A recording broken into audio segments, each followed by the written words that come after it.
Welcome, everybody, to the Raad Life, the only talk radio show that takes you along with host and age explorer Raad on his continuing journey of discovery into life's challenges, opportunities, options, and all the latest and greatest things that come with getting older.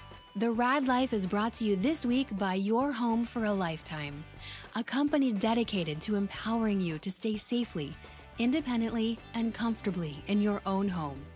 And now here is your host, Raad. Good afternoon, Paul. How are you? Well, I've been better.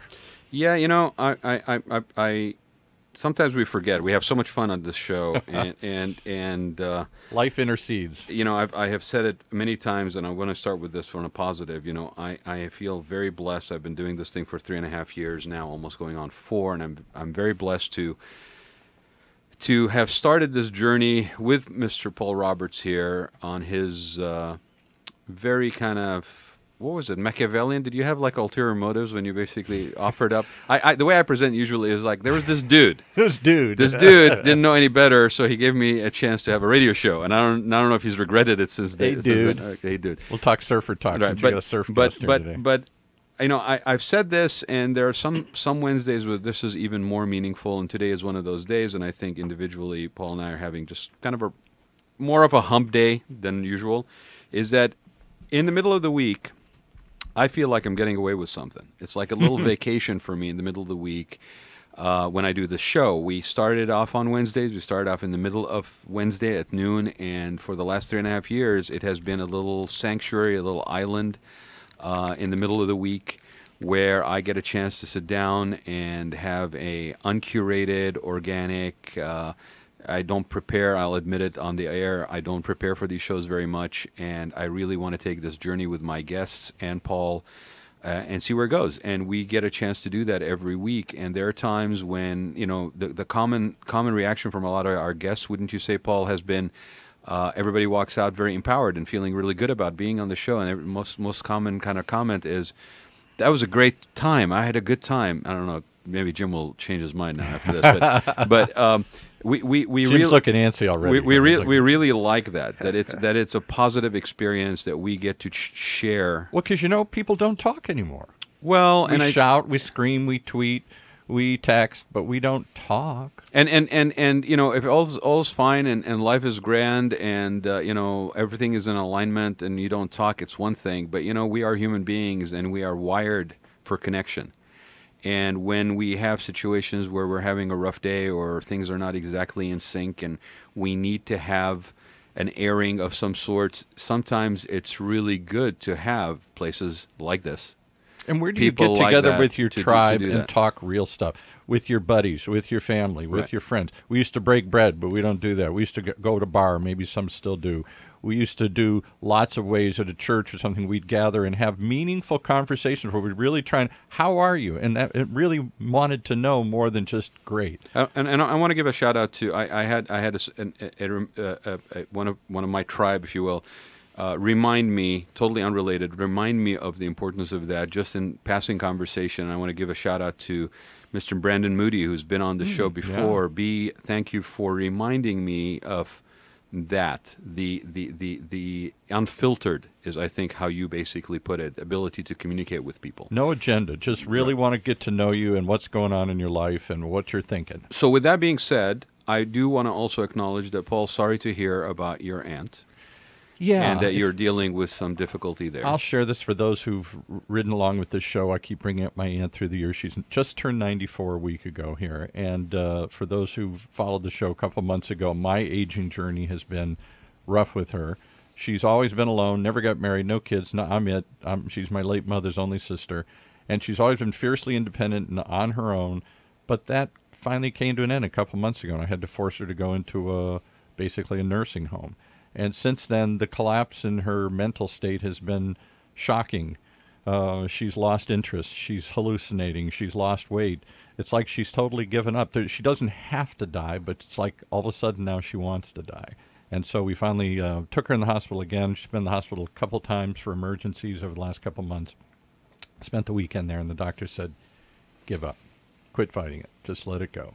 That's hard to hear. So I put her on hospice, and now that means you stop seeing doctors, and you try and keep them comfortable, and they try and see what happens. Well, you've been great to your aunt, and I know you've shared your situation with your parents before too. And you know what? You're not alone, Paul, and none of us are. And it's great to be able to have people that you can lean on. So if there's anything at all, take a deep breath. No, you're always here. You're always, kind of there for us. And I want to just acknowledge that with our listeners, because yes, this is a radio show. We say this is a journey, right? And we're all on it together. And if you're in the circle, if you're part of the tribe, all joking aside, we have to be there for each other. We are better together than we are apart, and that's something on even the national level, I think we could argue that needs to be something we remember. There's more that unite us than divide us. Thank you, Senator McCain, for reminding us of that earlier this week as well in your farewell statement that was posthumously read. So with that being said, speaking of journeys, I have a gentleman with me here in the show on the station today. Now that we set up that negative whole thing here, you know what? No, that's life. I'm going to lighten that up. I hope you do. Yeah, I know. See, because he's going to lighten it up so much that I had to really kind of start with that kind of a down. But no, it's life. And so the gentleman here, life is what happens while you make other plans. You know what, Paul? I have said that probably about 15 times in the last 48 hours. Exactly that. Life happens when you make plans. Yeah. So with that being, again, said, Jim Kempton is my guest today. Jim is somebody I have known from the proud state of San Clemente. No. Have we seceded yet? No. The separate state. We should secede. Okay, from the separate state of San Clemente. As San Clemente goes, so does the state of California eventually, right? Okay. But anyway, so Jim and I have crossed paths. He has warmed seats on boards that I have then basically sat on later. He has continued to be an inspiration for me because the man just continues to reinvent himself. He continues to very humbly, okay? I'm not going to mistake that, humbly with the fact that he's got totally a strong personality and he will share it with you, right? In word and in voice and in deed. But he's always been somebody that I've enjoyed seeing what he's doing and what he's up to, because he really lives his life and he pursues his passion and makes no excuse for it, is respectful in doing it. He's not like a lot of people these days where it's like feels entitled to basically step on other people just in the name of being candid. He's never done that, and he has actually shared a lot of his stuff. He travels, he has been all things corporate-wise. He's been a brand strategist. He's been an author. He has been a media icon in surfing industry. He is the president of, is it the Surf Museum? California Surf Museum right now, and he's curated a bunch of exhibits, which we will talk to you about one because we had a discussion about it at lunch, which is going to lead to another show I'm very excited about come September. But without further ado, Jim, thank you for being on the show. Oh, I'm happy to be here. And yes, there's a book here because Jim, again, the prolific author, has written another book. And I think it's very timely, actually, that we happen to, it wasn't planned, but that we're talking about this because of what it means. So, Jim, give people a little bit of background about you, because I don't think I've done it any credit at all. There's more than all of that? Yeah, yeah. I don't know where to start, but I'll just start with at the beginning. where I come from. Where do you come from? And I was born on Guam. Guam. My folks were in the civil service after World War II. And so I was born on Guam, and they traveled to a variety of places doing tours, very much like a military experience. Most of the time we were living on bases. And so I learned to surf on Guam, but also lived in the Philippines, Japan, Okinawa, and even did a stint in Vietnam right at the very beginning of the war. We were sent home because we were civilians, and after they blew up the American embassy, which was right next door to us, they decided it was time for us to head back to somewhere else. So I grew up in that sort of early '60s, late '50s, early '60s era, and a vagabond existence, right? From the beginning, with my folks, and then we moved back to California, and I went to high school and college here, and then took off again, actually during school. Went to school on Maui for a while. Went to school in England for a time. Do you think that those decisions to do that were part of kind of your DNA that was already pre-programmed because of all the traveling you're doing when you were a kid, or? I mean, in my case, I think it's hard to tell the difference between my parents bringing me up that way and whether they had that in their blood. Both of them were gypsies themselves, so we I think just have that. All of both of my parents' families did a lot of that as well, and they come from Kansas and Texas. So, right. Getting out was a hard thing in those days, and they did it. So it wasn't circumstance; it was choice, basically. Absolutely. Yeah. Okay. Yeah. So what school did you go to? So I went to USIU, United States International University. So it had campuses in England and in Hawaii and in Mexico and several places that I went to, and so I got an MBA from the same university. I loved school. I was one of those people that's not like most people tell you how they hate school. Well, I love school. Got to just admit it. I'd go there now if someone asked me what would you like to do for the rest of your life, I'd say could I just go to school? What did you like about it? I loved the idea of learning new stuff, and I love the idea of learning new stuff from people who actually knew something. Mm-hmm. And I try to tell my kids when they go to classes, I say, I don't care if you pass the class or you don't pass the class. What I want you to do is think about what you want to know from this class, and I want you to go and ask the teacher that, because they will tell you, and you will get a good grade if you just are interested enough to ask them about the things you want to know about it. And then you'll get something out of the class. And secondly, what you have to understand is this is the only time in life when really smart people who really know a lot of stuff are going to tell it to you for free. Mm-hmm. Your boss is never going to do that. Mm-hmm. Anybody working with you, they want to hold on to their own cards and what they know. So this is the time when you can get people who know more than probably any of those people ever will for free. That's actually an amazing way of putting it. And what's interesting about that is I don't think we value it that way. No. I think we hold on a second. Sorry, Paul. We don't value it that way, and I think we also try to streamline the learning exercise to where it's like a homogeneous outcome for people, versus encourage people exactly that it's okay. Look, you're going to go into this pool of knowledge, and you get to basically maybe select. I know if somebody had told me that when I was going through that. I mean, I kind of accidentally found that when I pursued interior design later on in life, because I was pursuing it for my own reasons and had the latitude to do that where I went to school, Interior Designers Institute down the street here. Shout out to IDI. But usually what we try to do is make everybody fit that mold. And it's like you're in a pool of knowledge, and if somebody actually told you get to pick within this pool of knowledge focus what it is that you may be interested in and then pursue that. And that is okay. That is a benchmark of learning. I wonder how many people would actually not have a negative reaction to school. Yeah, I think it would be. I mean, if you go back to the days of Socrates, they sat around and they asked questions of the brilliant people, and they explained it to them. Mm-hmm. So I mean, that style of learning was how it started out. It wasn't a rigor where your goal was to get a grade. It was about learning, and of course, asking what you're interested in learning. I do that every Wednesday here. I sit at the feet of the master over there, Paul Roberts, and I ask him what I can learn. And how is that for a setup for what you were going to ask a question? Well, I started to jump in as I often do, and without thinking, but I just was struck by two things. We live in an anti-intellectual time where experts are immediately suspect. What do they know about climate change? What do they know about politics? What do they know about anything? They're the people that got us in trouble. This notion of going to supposed experts who spent their life trying to master something, the Socrates of the world, finding these masters out and asking them and learning from them seems to be out of vogue. We have I'm going to go too into politics. We have a president who shuns experts. I know more than they do. My gut is what I follow, not expert advice. Who needs science for global warming? Yeah, who needs science for scientists? Yeah, so take him to the tower, lock him up next to Galileo. We live in an anti-intellectual world where we don't trust people who supposedly seem smarter than we are. We don't want to learn from what do they know, and I think it's a sign of generational thing. I suspect your guest is closer to my age than your age.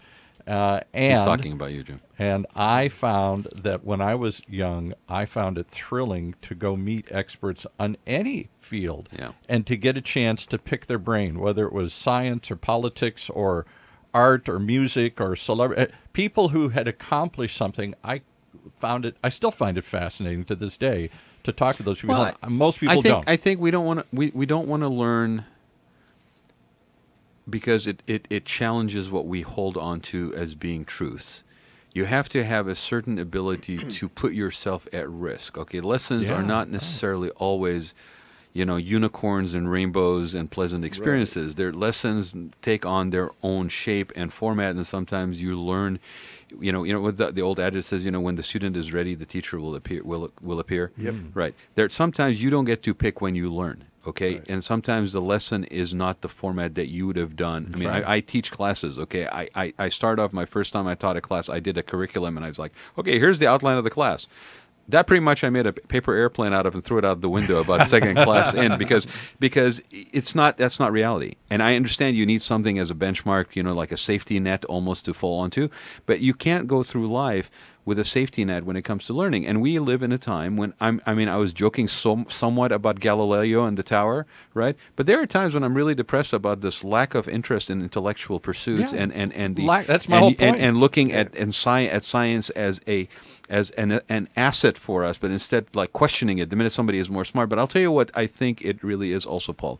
I think, and it may be generational, it may be an age thing, it may be like I've been there, I've done my years of learning, I should have everything that I know, I shouldn't have to learn anymore, versus Jim who's saying, if I could get to do it for the rest of my life, I'd jump on the opportunity.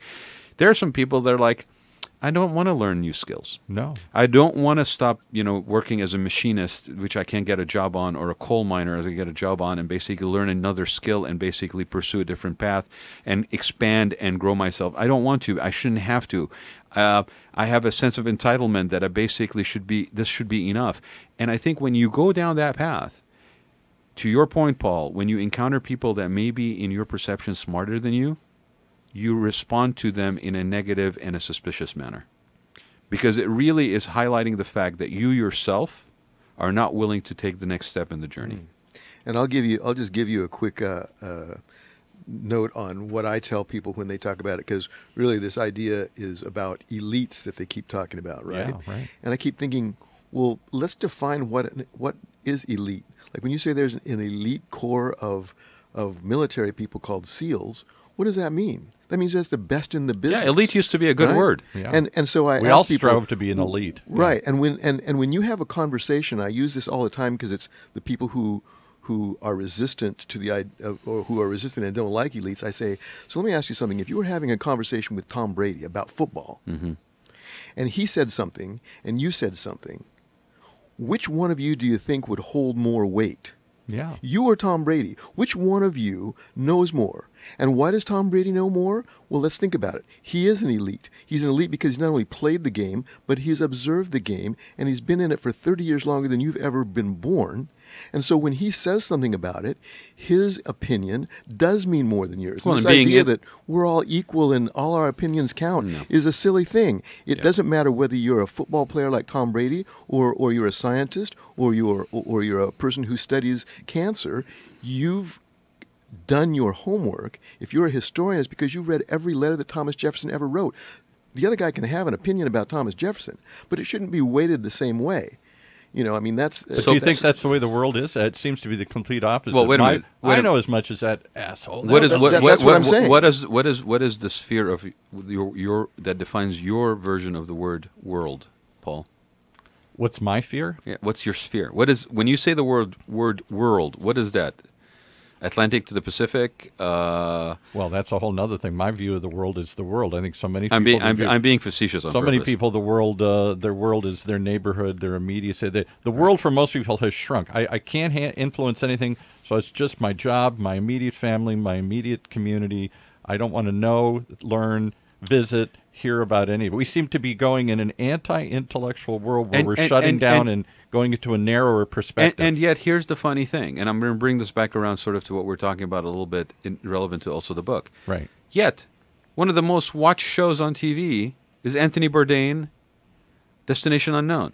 he wasn't. Right, I think that's what the name of the show was, right? Yeah. I mean, Yeah. my point is... Parts Unknown. Parts Unknown, sorry, Parts Unknown. Well, yeah, Parts Unknown. But, with Anthony Bourdain and Parts, I kind of don't want to go there. That's why he But named it that. Parts Unknown, you know what, he probably did. But the thing about it is this, Paul, it's the we talk about the show being a journey of discovery, that, that you, as you get older, you pursue things. You have the courage to actually pursue things. Jim has lived a life where, because, he just said it, when his parents, when he went to school, he has gone to places. He has explored. You have put yourself in situations and places where you hadn't been before. But right? I think Anthony Bourdain was the exception. I think that's why people flocked to it. I certainly flocked to it. But was he an exception, or and why are so many people watching it? Was it an aspirational? I am so scared to, and therefore I need to sit on my couch. But I'm living vicariously through somebody who's actually daring to do what I would like to do. Most people would rather see the fight all day long, the reality TV, the talk shows, the constant but not get in the ring. I think Yeah, Anthony Bourdain right. brought just enough of that edge, because that's who he was as a person. Yeah. Yes. Just enough of the cool, so that what really was more of an educational show seemed like a journey that you were following with Steve McQueen. Mm-hmm. Mm-hmm. Yes, Mm-hmm. and he. I just remember that episode where Obama was in Indonesia and met up with him in a little place in Vietnam, Right. and they sat in the back of this noodle house in this tough part of town, and Obama talked about, this is the kind of places I used to eat in as a kid. That was magical there. I can't imagine any politician today or anybody doing that with him. I think he could have been doing that all day long. If it didn't resonate on some core level with people, they wouldn't have watched it. And I think, but I'm sadly, telling you, it's the opposite of what most people want. You and I watched it, and it was a popular program, but it was one of a kind. Whereas there are 100 shows that are about shut down, listen only to your tribe, get to a smaller view of the world.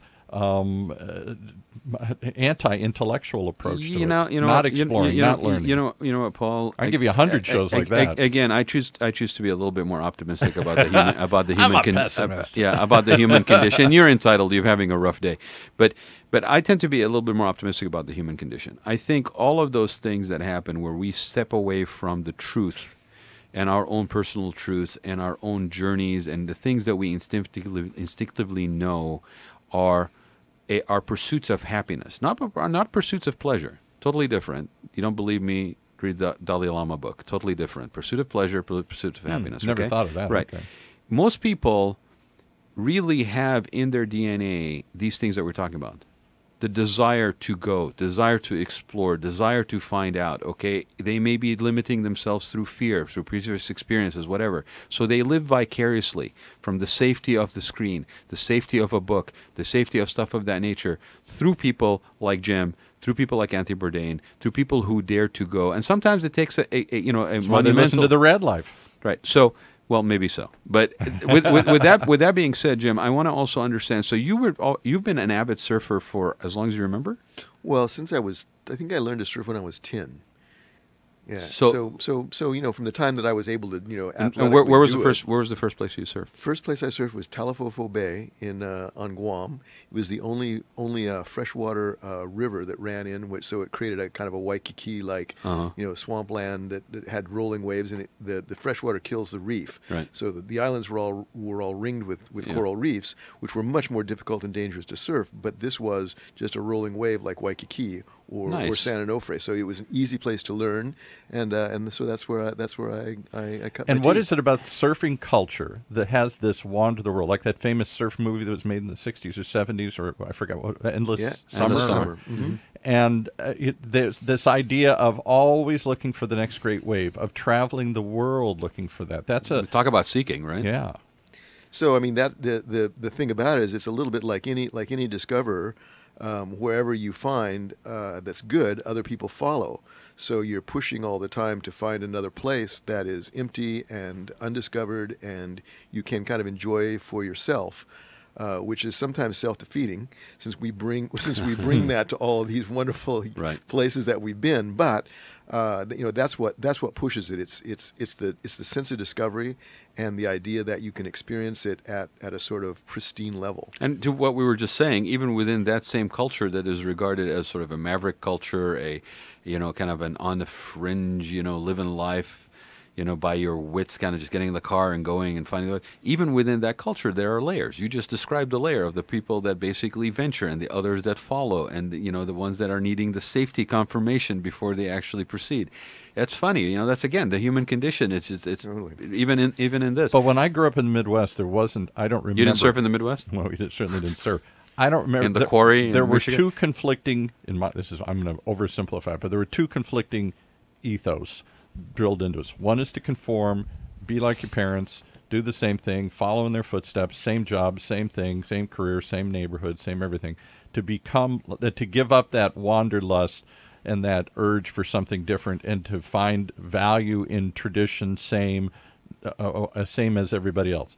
Or those who left, like me, couldn't wait to get the hell out, watched the California surf movies, dreamed of other places, and came to California seeking it. There was no in between. You either bought the program and stayed and gave up those dreams and wanderlust, or you left searching for them. And pursued them, yeah. So what happened after college? So after college, I traveled through Europe and through Indonesia and the South Pacific, and one of the things that I'd seen, quick story about it, I was when I was living in England, and I call the story the 50-pound shirt. So, in England in August, right about now, they get a summer for about 3 weeks like we do. And I was walking down the King's Road, and I had on my Aloha shirt that I'd bought for 50 cents at the thrift store. They weren't even making new Aloha shirts at this point. New Hawaiian King's Road is shirt. very much, I'm assuming at the time, was also still very much like a fashion. It was the fashion center of the world Center at of the that world, moment. So I was going back to university, and there was one last train out, and if you didn't get it, you were going to be living in London for the night, and that would cost you a dear penny. So I was rushing down the subway to get to Victoria Station to get my train out, and this guy stopped me. He said, "I'll give you 50 quid for that shirt." That's the 50 pounds, yeah. And I said, well, the look on my face, he said, "I'll give you 50 pounds sterling for that shirt." So now, you got to understand, back in this day was when we had the book by Fromer, Europe on $5 a day. Yeah, right. And the joke among students was, if you were living on $5 a day in Europe, you were new, because you could live on a lot less than that. So, the quick calculation is, 50 pounds is $125 at that time, which would have lasted me, the summer in a nice place in Biarritz surfing. I said, "What do you want this shirt for?" He said, "You're from California, aren't you?" I said, "Yeah." He said, "You're a surfer, aren't you?" I said, "Yeah." He said, "I want that shirt."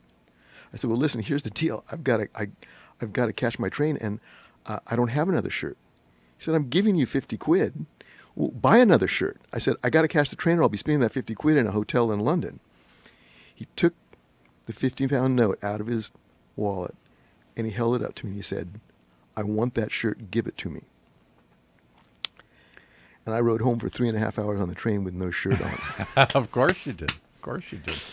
And the thing about it, when you said what happened after that, is I realized, hey, I'm graduating from a master's in business administration. Yeah. This is what I'm writing my thesis on, Right. and this is what I'm going to do Right. for making a living. So I went back, I wrote my thesis, I graduated, I went to every thrift store from Santa Barbara to San Diego, bought every Hawaiian shirt I could find for 50 cents, put them in a crate, shipped them to Europe, and sold them for $15 a piece. That's awesome. And the thing is, it was better markup than drugs, That is awesome. That is so awesome. When I was at the Better Peter market than Drucker drugs. School, graduate school in Claremont, I had two friends of mine, Razi and Jens. Jens was a Danish kid, and Razi is a German-Turkish, of Turkish descent.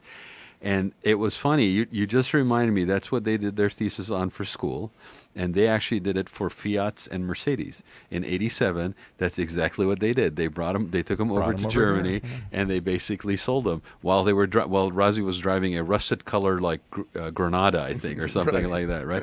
But the front yard basically looked like a dumps ground of carcasses of cars that basically they were shipping European cars back to Europe for that kind of stuff. That's brilliant. So. Is that how you got into sort of the apparel side of things and the sort of lifestyle side of things? What happened? Well, so what was funny about it is that in those days the surf culture was pretty small. If you were traveling, you met people from Australia or South Africa or Europe or Japan, and you got to know them because they were traveling too, and so it was a circuit. small What circuit. time frame was this? What rough? This is like from 1970 to maybe 1977. Okay. That time range, 78.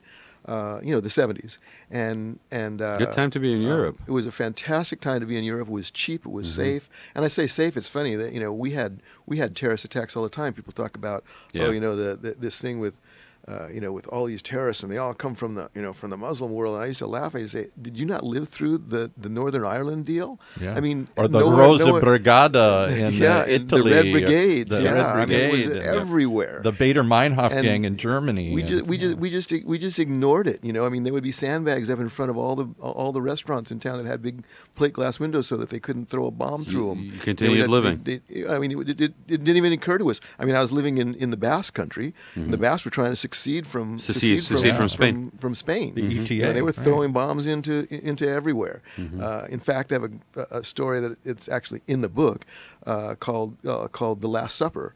And it was a friend of mine who's a quite famous surfer. His name is Mickey Dora, and he was the sort of the Malibu Black Knight, and he was on the lam for lots of different things we won't go into. But at that point, I was living with him in France, and he was an outstanding athlete, a wonderful surfer, great golfer, a great semi-pro tennis player. But the one thing I could always beat him at was ping pong. So on the days when it would rain and storm in the middle of the winter in France, we'd play ping pong, and I'd always beat him. So of course I bet him a dinner, and of course he brought up some extra super ability and beat me that game. So of course he picks the most expensive restaurant in Saint-Jean-de-Luz, or rather in San Sebastian, just across the border in Spain, and we went there. And they gave us what they called the general's table, which is where the general of Franco, well, not Franco, but one of his generals that was fighting the Basque terrorists would eat. And so we had a memorable dinner and wine and everything. And a few days later, Mickey called me in, and he had the newspaper and said, "Check this out." And on the front headlines, it was "General gunned down at the same table. At that table, the very next day, they just pulled up and mowed him. So, I call that story the Last Supper. The Last Supper, because we didn't go back there for a long time. Yeah, either. I wouldn't either. Yeah, wow. So it sounds to me like hand in hand, the traveling, the eating, the experiencing, right? I mean, the question is, okay, have you ever always served? He says from consciously since you were 10, right? Have you always been a foodie?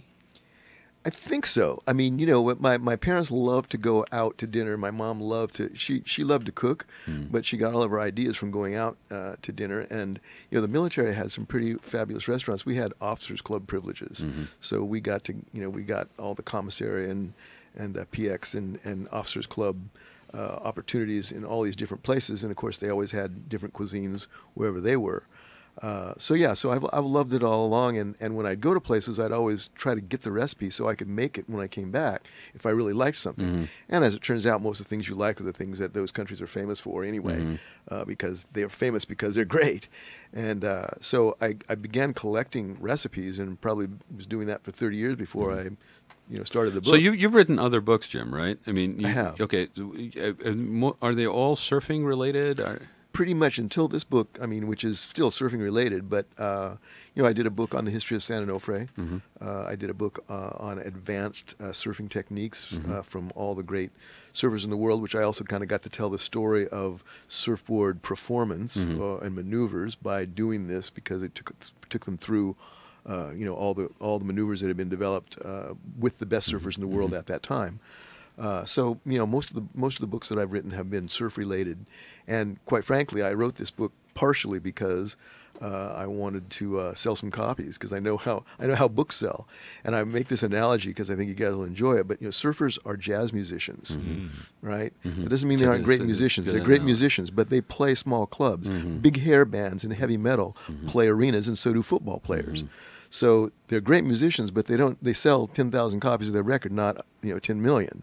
And that's just the way it is, except once in a while, someone will write a take 5, and Dave Brubeck and his estate are still getting residuals from that song. So this was kind of my take 5. This is your take 5? Yeah. Okay, so What's the name of the book? First we surf, then we eat. There we go. and it's available through what, Jim? Well, you can get it on Amazon September 4th.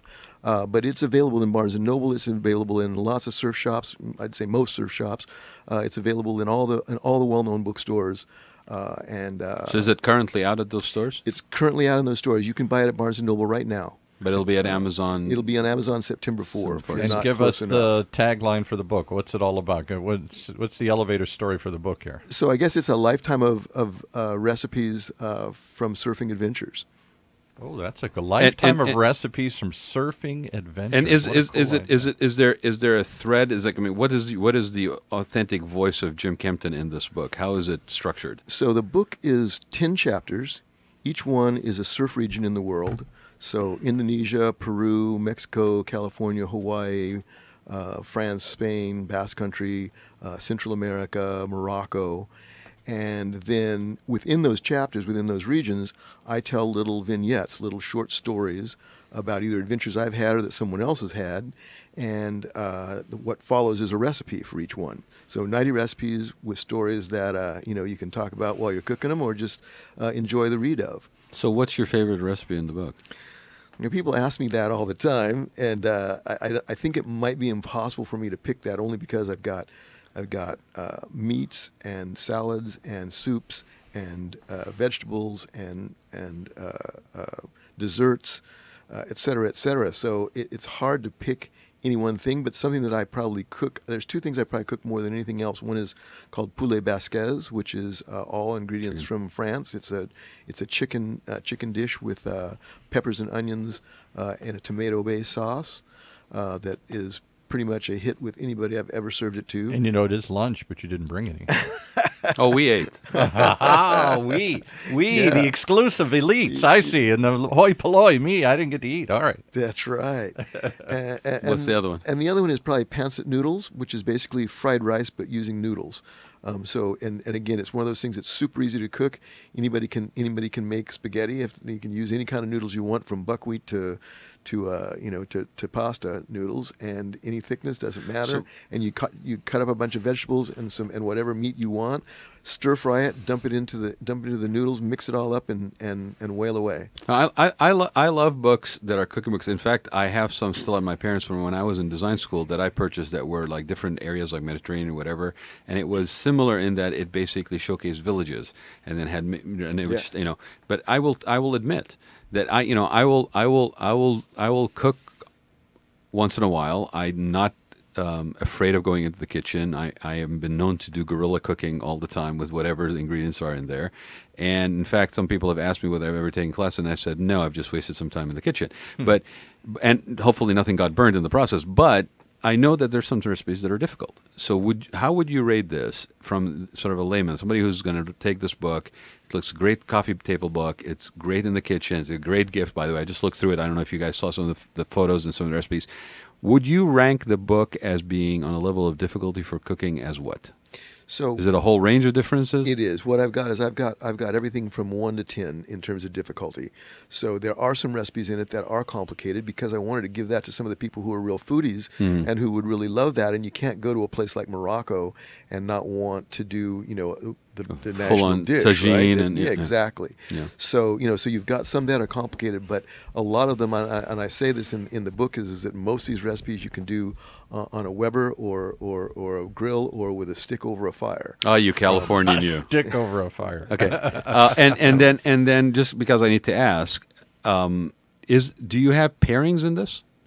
I do have some pairings in it, and what I try to do is set up each chapter so that they have a meat and a salad and a soup and a vegetable and a dessert in each of the chapters. So if you wanted to do like a Moroccan cuisine, you could do all of those, and it would be a full 6-course meal or whatever. Well, what the two recipes that you just mentioned, what would you pair them with as far as drink?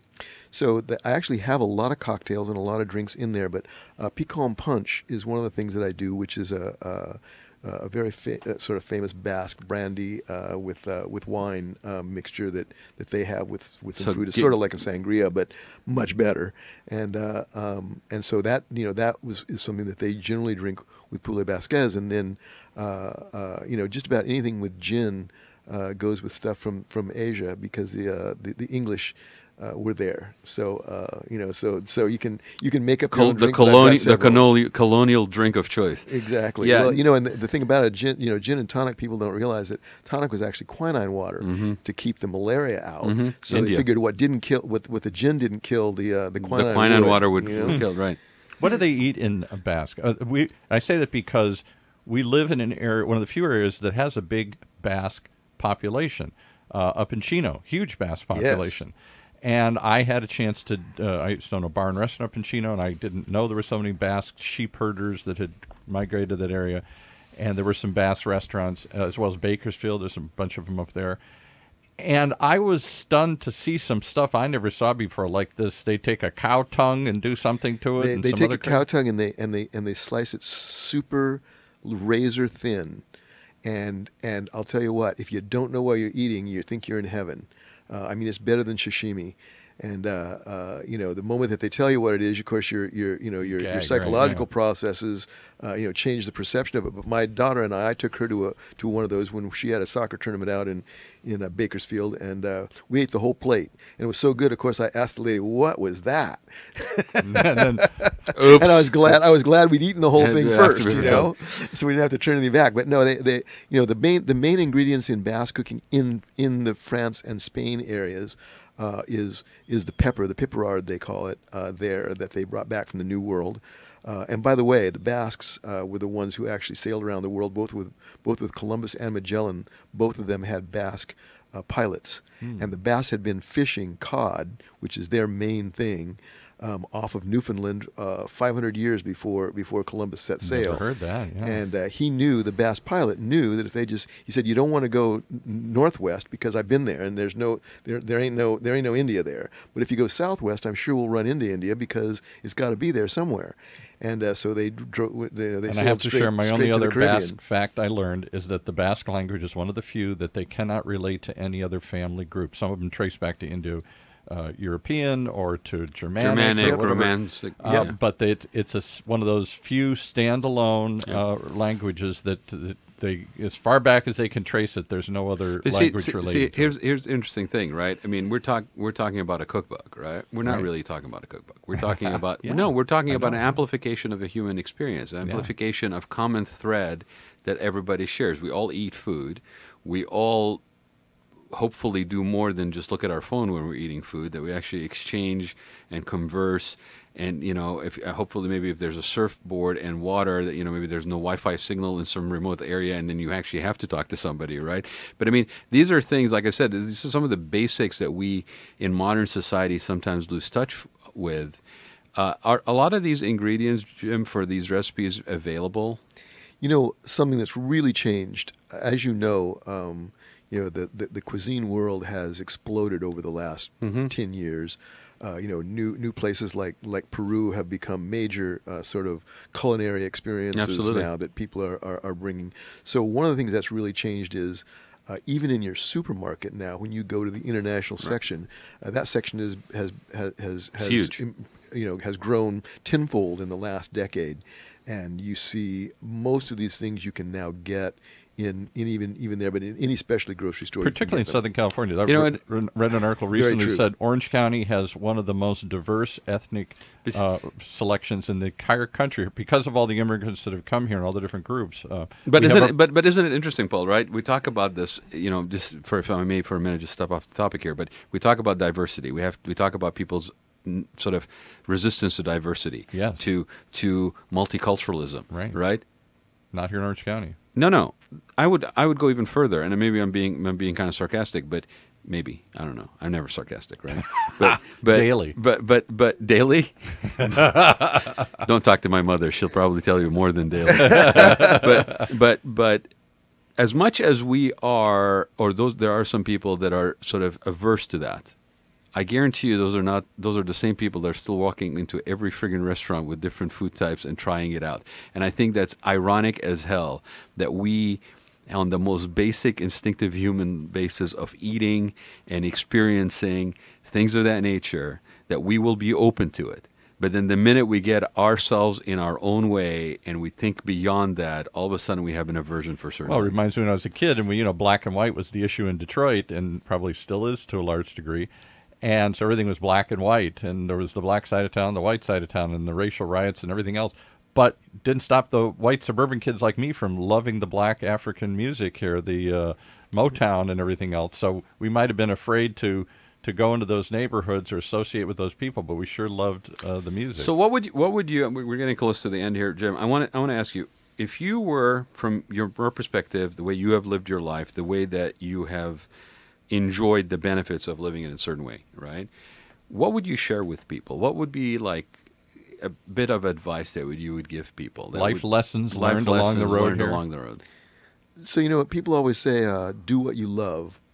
And that's okay, but it's only the first step in it, because doing what you love can only be sustainable if you're learning about what you love and what's possible with it, how you can, for want of a better word, monetize it, but certainly how you can take advantage of those things to make them have something come back your way as well. And a lot of people do what they love and they end up poor, and they're frustrated by it. And a lot of other people give up doing what they love because they want the money and they take the first thing that comes along. And I think for me, to a large degree, I take no credit for this, but to a large degree, just by going along as I have, I think I just observed that when that guy loved my shirt and I took the 50 quid, that wasn't where I stopped.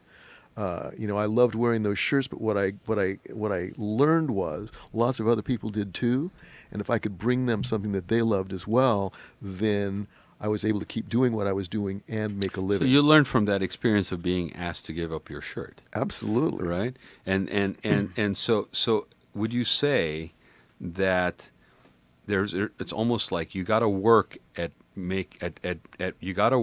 what you love? The old Zen saying goes, life is struggle, and there's no getting around that, no matter what you're born with. Plenty of people, half the Getty family has committed suicide, so it can't be just about being rich that makes you happy. Right. I don't mean to say that means that everybody should be happy with what they have, but what I do mean is that if riches were what made you happy and being poor made you miserable, half the people in India would commit suicide. Right. And instead they live these vibrant, happy, full lives. So we started the show on a heavy note. Let's end it on a good note. What makes you happy? Funnily enough, what makes me really happy, and part of what makes this book really fun for me, is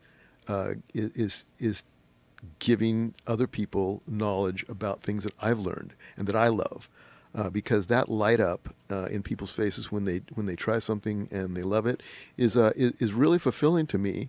In a kind of odd way, and it doesn't really matter whether I get money from it or not, but it's very rewarding, and it's a very unique way, yeah, right? And it never hurts when I do get money for it. Of course not. and we're not suggesting that you shouldn't get money from pursuing what you love either. You know what? I'll tell you what makes me happy today, and I thank you both for being here, and hopefully Paul got a little bit of a break from what he's dealing with too. But what makes me happy is being able to have this show. So thank you, Paul, for making that possible every week for the last 3+ years. Jim, thank you for being here and for being unfiltered. Thank you, Brandon Moody, for that word. I will be using it, brother.